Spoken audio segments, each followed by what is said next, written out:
Hello दोस्तों, fitness fighters में एक बार आपका वापस से स्वागत है। दोस्तों, आप लोगों ने स्माइल तो बहुत कम देखी रहेगी मेरे चेहरे पे, क्योंकि उसका रीज़न है आज मैं आपको जिनसे मिलाना चाहता हूँ वो मैं तो उनसे इंस्पायर्ड हुई, शायद मेरे साथ आप लोग भी काफ़ी उन्हें फॉलो करते रहोगे और इंस्पायर्ड होते रहोगे। उन्होंने अपनी लाइफ में इतने टाइटल जीते ना, मुझे लगता है उनको खुद को मालूम नहीं कि कितने टाइटल्स हैं उनके पास। India first in body building जिनके पास IFBB प्रो का कार्ड है, one and only mister Suhas Khamkar.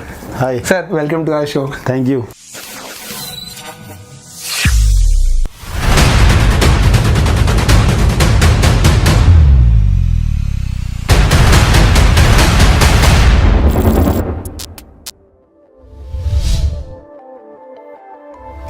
तो बॉडी बिल्डिंग का आपको ऐसे पहले से लगता था कि हाँ मुझे बॉडी बिल्डिंग ही करनी है? क्या आपको कोई इंस्पिरेशन था? एग्जैक्टली क्या था कि आपने इतना नाम बना लिया बॉडी बिल्डिंग में? तो वो जरा देखिए, मुझे तो मालूम ही है, जरा हमारे व्यूवर्स को या आपके फॉलोअर्स को बताएंगे, शायद उनको अंदर की बात नहीं मालूम है कि एग्जैक्टली अपने बॉडी बिल्डिंग कहाँ से स्टार्ट की थी।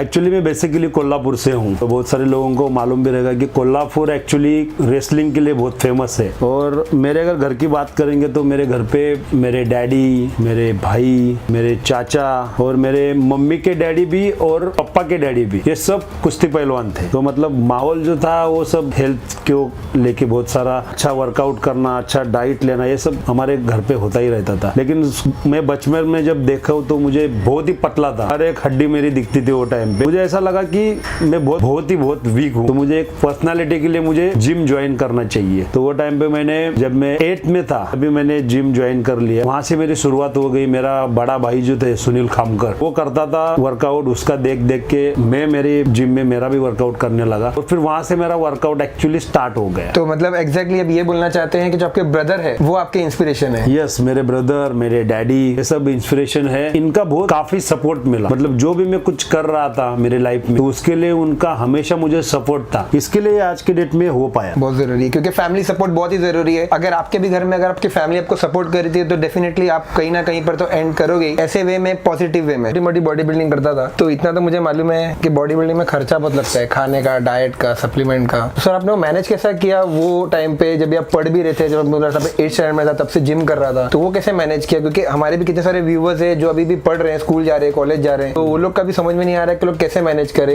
एक्चुअली इसमें कैसा है, मेरे अगर बैकग्राउंड देखोगे तो बहुत ही मतलब खाने के वांदे थे। और कोल्हापुर के एकदम छोटे से झोपड़पट्टी, शाहनगर करके एरिया है, वो झोपड़े में रहता था। 5 बाय 10 का रूम था। मेरे डैडी जो थे वो एक मिल में थे, जो कपड़े का मिल रहता है उसमें। वो जो पगार है वो खाने के लिए ही नहीं बचता था, तो बॉडी बिल्डिंग तो दूर की बात थी। लेकिन बोलते हैं ना, कुछ करने का मन में अगर ठाम लेंगे या फिर कुछ टारगेट रखेंगे अपने दिमाग में, कुछ होने का, कुछ बनने का, तो उसको कोई भी नहीं रोक सकता। ये एक उदाहरण मेरे माध्यम से आपको दिख सकता है। क्योंकि वो टाइम पे अगर मतलब खाने के वांदे थे तो ये बॉडी बिल्डिंग तो दूर की बात, मतलब लाखों का खर्चा होगा कहाँ से? तो यही बात है, मैं वर्कआउट करता था, जो मिलता है वो खाता था और मैं वर्कआउट करता था। और वर्कआउट में कभी भी गैप नहीं देता था। ये चलता गया। और मेरी जेनेटिक्स इतनी अच्छी थी कि मैं जो कुछ खा रहा था वो सब मेरा मसल उससे बढ़ रहा था। और उसी टाइम पे कोल्हापुर के अंदर देखेंगे तो कोल्हापुर सिर्फ कुश्ती के लिए फेमस है। तो बॉडी बिल्डिंग में किसी को नॉलेज नहीं था, किसी को। मैं कोल्हापुर से छोटे से उस गाँव से पहला जो बॉडी बिल्डर हूँ जो इतना बड़े लेवल पे आ गया, बॉडी बिल्डिंग क्या है लोगों को बताया, और फिर वहां से वो सब जर्नी स्टार्ट हो गई। तो कोल्हापुर के अंदर हमारे जो लोग है ना, हमारे जो सिटी के, कोल्हापुर शहर के अंदर के, वो इतने क्रेजी है ना। जो कोई कलाकार है, कोई स्पोर्ट्समैन है जो कुछ करता है तो उसको बहुत सपोर्ट करते हैं। तो ये जो मेरी स्टार्टिंग जो है तो वहां से हुई थी। उधर के लोगों ने मुझे बहुत सारी हेल्प की। उन सब लोगों की वजह से आज मैं यहाँ पे हूँ।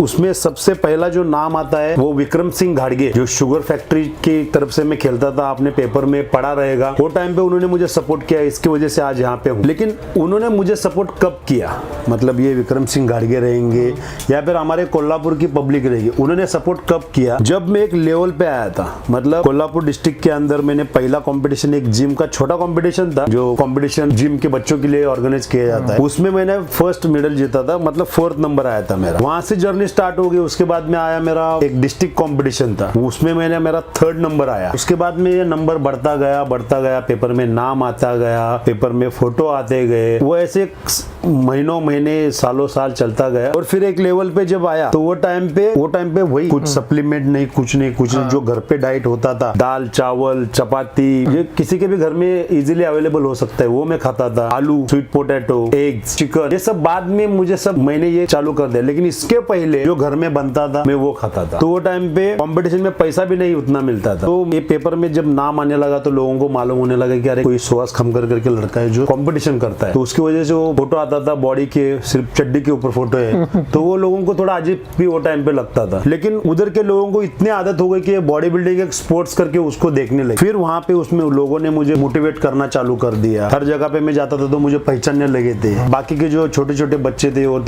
मुझे ऐसा सुहास खमकर जैसा बनना है, ये सब माहौल तैयार हो रहा था। और उसी टाइम पे मेरे डैडी की जो मिल थी वो बंद हो गई थी। मिल बंद होने के बाद उनका वो प्राइवेट एंड फंड बिंड होता है, वो सब एंड में मिलता है, वो सब मिला हुआ था। तो उसमें से जो आधा पैसा था वो मुझे दे दिया था। और मेरा बड़ा भाई है, मेरे से वो 8-9 साल बड़े है, उन्होंने आधा पैसा उनको दे दिया था। तो उसमें से मेरे भाई ने टैक्सी ले ली और उसने बिजनेस चालू कर दिया। और वो टाइम पे मेरा एज था 20 साल, मेरा एज रहेगा 20 के आसपास मेरा एज था। मैंने वो सब पूरा पैसा ले लिया और पूरा बॉडी बिल्डिंग में डाल दिया, मतलब खाने पे खर्चा कर दिया। वो टाइम पे मेरे जो बाकी जो मेरे रिश्तेदार वगैरह थे उन्होंने बहुत मुझे ये किया कि अरे ये पागल हो गया है क्या, सब इसमें पैसा डाल दिया ये वो। मैं कोल्हापुर डिस्ट्रिक्ट के अंदर मेरा नाम हो गया था, लेकिन इतना बड़ा नहीं हुआ था कि मतलब ये जो पैसे जब खर्चे करने की बात थी वो टाइम पे मेरा ग्रुप में नंबर आता था, कभी सेकंड आता था, कभी फर्स्ट आता था, लेकिन चैंपियन ऑफ चैंपियन जो है वो कोई और मारता था। तो वो टाइम पे मैंने वो जो पैसा था वो सब बॉडी के ऊपर लगा दिया और मैं बड़ा हो गया था। मतलब क्या, बॉडी बिल्डिंग की भाषा में बोलेंगे तो मेरा जो शार्पनेस था ना वो सब गायब हो गया था और बॉडी थोड़ी बल्कि हो गई थी। इसकी वजह से मुझे नंबर नहीं मिल रहा था, मेरा नंबर नीचे आ गया था 5वां, कभी नंबर लगा भी नहीं, ऐसा हो गया। मुझे मालूम था वो टाइम पे बॉडी बिल्डिंग का नॉलेज हमारे पश्चिम महाराष्ट्र में किसी को नहीं था, कोल्हापुर में भी किसी को नहीं था। लेकिन मैं घूमता रहता था, मैं उधर साउथ में जाता था, उधर नॉर्थ में जाता था। हमारे बेलगाम के अंदर वो टाइम पे एयरफोर्स की टीम थी। कोल्हापुर से 110 किलोमीटर दूरी पे बेलगाम करके डिस्ट्रिक्ट है, वो कर्नाटक के अंदर आता है, लेकिन कोल्हापुर से नजदीक है। तो वहाँ पे वो टाइम पे जो बॉडी बिल्डर्स थे, प्रसाद कुमार, सुनील आप्टे और एयरफोर्स की बहुत बड़ी टीम थी वहाँ पे थे। तो उधर में मैं कभी कभी जाता था। अभी उन इतने बड़े बॉडी बिल्डर है, उनको मालूम भी नहीं रहेगा कि मैं उधर आता था करके। अभी ये मैं आपके चैनल पे बोल रहा हूँ, शायद वो सुन भी लेंगे, कि उनको भी मैं थैंक यू बोलना चाहूंगा, क्योंकि वो टाइम पे वो कर रहे थे, उनको देख के मैं मोटिवेट हुआ, उनको देख के मैं आज तक यहाँ पे पहुंचा हूँ। तो वो क्या करते हैं, कैसा करते हैं, वो सब मैंने देखने की कोशिश करता था। वो टाइम पे इंटरनेट नहीं था, क्योंकि इतना नॉलेज नहीं मिल सकता था वो टाइम पे। तो ऐसा मैंने इकट्ठा नॉलेज किया। और जब स्कूल में पढ़ाया जाता था साइंस, तो उसमें भी कुछ चीजें सीखने जैसी थी, वो उसमें मैंने बॉडी बिल्डिंग की थोड़ा ये करके उसमें से कुछ मैंने ले लिया। तो ऐसा मेरा वहां से स्टार्टिंग हो गया। बल्कि तो हो गया था वो जो इतना डाइट हेवी वगैरह ले लिया था, ऑफ सीजन टाइप ना। हाँ, ऑफ सीजन टाइप। मतलब मैं 65 kg में वो टाइम पे खेलता था और मेरा बॉडी वेट हो गया था 76-77। तो पूरा कटिंग चला गया था। तो मुझे वो वापस कटिंग लाने के लिए उतनी मेहनत करनी पड़ी। तो कुछ महीने गए और पूरी बॉडी में शेप आने लगा, अच्छी कटिंग्स आने लगी। और मैं जब 65 kg में खेलता था उससे काफी बड़ा मेरा वॉल्यूम बढ़ गया था, तो मुझे वो दिख रहा था। और वो टाइम पे हमारे डिस्ट्रिक्ट के अंदर मैं उनका नाम लेना चाहूंगा, भरत पाटिल, संजय धुरे, मधुकर भुईंगड़े, किशोर सोनसुरकर, ये जो हमारे डिस्ट्रिक्ट के अंदर अच्छे बॉडी बिल्डर थे, ये टाइटल्स उधर मारते रहते थे। अगर एज का डिफरेंस उनके साथ में अगर मेरा देखेंगे तो शायद मेरे से वो 15, 16, 17 साल से बड़े थे, लेकिन वो कंटिन्यूसली वहां पे टाइटल मारते थे, वो जीतते थे, उनमें फाइट होती थी। लेकिन जो अपग्रेड नॉलेज है वो वहां पे नहीं था। इसकी वजह से वो उतने लेवल में मार रहे थे, वो डिस्ट्रिक्ट के अंदर जीतते थे और डिस्ट्रिक्ट के बाहर कभी आए तो वो बाकी के बॉडी बिल्डर से हार जाते थे। और ये जो सब बॉडी बिल्डर थे, इसमें मेरा भाई भी था, वो इनके साथ में पार्टिसिपेट करता था, सुनील खामकर। तो मैं ये सब देख रहा था। तो ये बल्कि होके सिर्फ मैंने वापस शार्पनेस, मेरी बॉडी शार्प हो गई। और मैं जब कंपटीशन में आया तो वो टाइम पे एक पहली कंपटीशन थी, उधर 19-20 था, लेकिन मुझे वो टाइटल दिया नहीं। दूसरे बॉडी बिल्डर, मतलब मैंने अभी जिनका नाम लिया, संजय धुरे, उनको टाइटल दे दिया। उसके बाद में एक हफ्ते बाद वापस एक कंपटीशन आई, उस कंपटीशन में मैंने उनको बीट कर दिया और वो फिर मेरा डिस्ट्रिक्ट का पहला टाइटल था, मतलब चैंपियन ऑफ चैंपियन। नंबर तो बहुत बार मिले हुए थे। एज ऑफ 15-16 ईयर में मैंने जिम का टाइटल भी जीत लिया था एक, और डिस्ट्रिक्ट में भी मेरा 3rd नंबर आया हुआ था। और उसके बाद में ये जो ओपन कैटेगरी में मैंने चैंपियन ऑफ चैंपियन जीता हुआ था, ये बहुत बड़ी बात थी मेरे लिए। तो दूसरे दिन पेपर में वगैरह सब फोटो आने लगा, वहां से सब स्टार्ट हो गया। फिर पीछे मुड़ के मैंने कभी देखा नहीं, वहां से चलता गया। एक बार वो टाइटल जीता और उसके बाद में मालूम नहीं, वो बोलते हैं ना, एक सुहास खामकर बनने के लिए कुछ भगवान ने कुछ किया हुआ था, ऐसा कुछ माहौल वहाँ पे हुआ था। क्योंकि उस कंपटीशन के बाद अभी आप जितने भी बॉडी बिल्डर्स रहेंगे उनको मालूम रहेगा कंपटीशन कितनी होती है। अगर हम इंटरनेशनल लेवल की बात करेंगे तो हमारे जो इंटरनेशनल बॉडी बिल्डर्स है वो साल में सिर्फ 1, 2 या ज्यादा से ज्यादा 3 या 4 कंपटीशन करते हैं। उससे ज्यादा नहीं, 4 भी बहुत ज्यादा हो जाते हैं उनके लिए। लेकिन मैं यही कहना चाहूंगा, मैं जब कंपटीशन कर रहा था तो महीने के अंदर दिन होते हैं 30, उस 30 दिन के अंदर 15 से 20 कंपटीशन होते थे एक महीने के अंदर। समझ रहे हो, मतलब इतनी कॉम्पिटिशन में करता रहता था। उस कंपटीशन में मुझे पैसा मिलता था, पैसे के साथ दोनों हो रहा था। मतलब वो टाइम पे जब मैंने स्टार्टिंग जब किया ना, मैंने बोला मेरे एज ऑफ 15, तो वो टाइम पे कंपटीशन में पैसा नहीं मिलता था, सिर्फ ट्रॉफी, मेडल और सर्टिफिकेट मिलता था। लेकिन मैं जब जैसे मैंने इंटर किया तो मैं लोगों को बोलने लगा, मेरे पेपर में वो टाइम पे इंटरव्यू आते रहते थे, तो उसमें मैं बोलने लगा कि बॉडी बिल्डिंग ऐसा ऐसा गेम है, उसमें इतना इतना खर्चा रहता है, उसमें ये करना पड़ता है, तो इसके लिए इसमें पैसे की जरूरत है, बहुत जरूरत है। तो मैंने इसका बहुत सारा प्रचार मैंने किया, तो इसका बेनिफिट भी हुआ काफी हमारा बॉडी बिल्डिंग के लिए और मुझे भी। इसमें 100, 200, 500 ऐसी प्राइजेस आने लगे। ये है 99 की बात है, ये 99 2000 की बात है। ऐसे धीरे धीरे धीरे अमाउंट आने लगी। ये अमाउंट हजारों में गई। मतलब एक चैंपियन ऑफ चैंपियन जब टाइटल जीतता था वो टाइम पे, तो 2000 से लेके 5000 तक वो टाइम पे अमाउंट आनी चालू हो गई थी। तो ये अमाउंट जो थी वो मेरे डैडी ने पैसे दिए थे, वो ऑलरेडी खत्म हो गए थे, और इसमें जो अमाउंट मिल रही थी वो मैं इसमें इन्वेस्ट कर रहा था।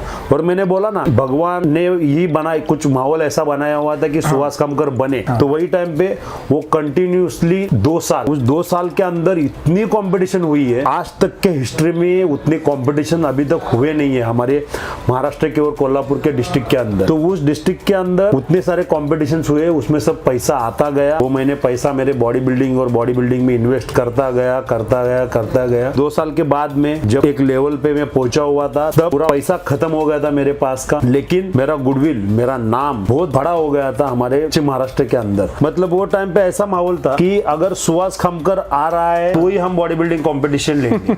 ऐसी क्वालिटी देखने मिलती है। यस, ऐसी परिस्थिति वहां पे हो गई थी। ऐसा लोगों का माहौल उन्होंने बनाया रखा था। वो टाइम पे एक कंपटीशन और एक आया, मतलब डैडी ने पैसा दिया था वो खत्म हुआ था, बॉडी बिल्डिंग के अंदर मिला था पैसा वो खत्म हो गया था। और अभी ऐसा टाइम आ गया था, वो टाइम पे मैं कॉलेज में था कि किधर तो काम के लिए जाए। जब डैडी का जब मिल जब बंद पड़ी थी, तो वो टाइम पे मैंने मॉर्निंग में मेरा स्कूल था, मतलब मैं 8-9 में था तब मैं स्कूल में जाता था। दिन में साइकिल पंक्चर का दुकान में चलाता था और रात को मैं वर्कआउट के लिए जाता था। ये बहुत इंपॉर्टेंट पॉइंट है। मतलब इन्होंने अपनी जर्नी देखो कैसे की है। मतलब ये साइकिल जो है, साइकिल पंचर का काम भी करते, लेकिन साइकिल पंचर का काम करते जब भी आप करते थे तो उसमें अर्निंग उतना हो पाती थी कि आप अपना डाइट पूरा कर लेते थे? हाँ, मतलब वो टाइम पे अगर बात करेंगे ना, तो वो टाइम पे सप्लीमेंट्स नहीं थे। हाँ, जो फूड है, मतलब क्या है, चिकन है, अंडा है, स्प्राउट्स है, ये सब, इसके ऊपर वो सब खर्चा होता था। तो उतना में जो साइकिल पंक्चर की दुकान थी उसमें मैं वो उतना खर्चा निकाल पा रहा था। कुछ नहीं होता था तो थोड़ा डैडी भी हेल्प करते थे। डैडी मिल बंद हो गई थी, इसकी वजह से एक पान टपरी उन्होंने चालू की थी, तो उसमें से थोड़ा मैं एडजस्ट कर लेते थे। लेकिन कुछ दिन के बाद वहाँ पे वो अतिक्रमण का थोड़ा इशू हो गया और सब हमारा वहाँ से वो निकाल दिया था। तो और उसी टाइम पे फिर मैंने ये मेरा कॉलेज भी उसके बाद में चालू हो गया था। मतलब 8वीं से लेके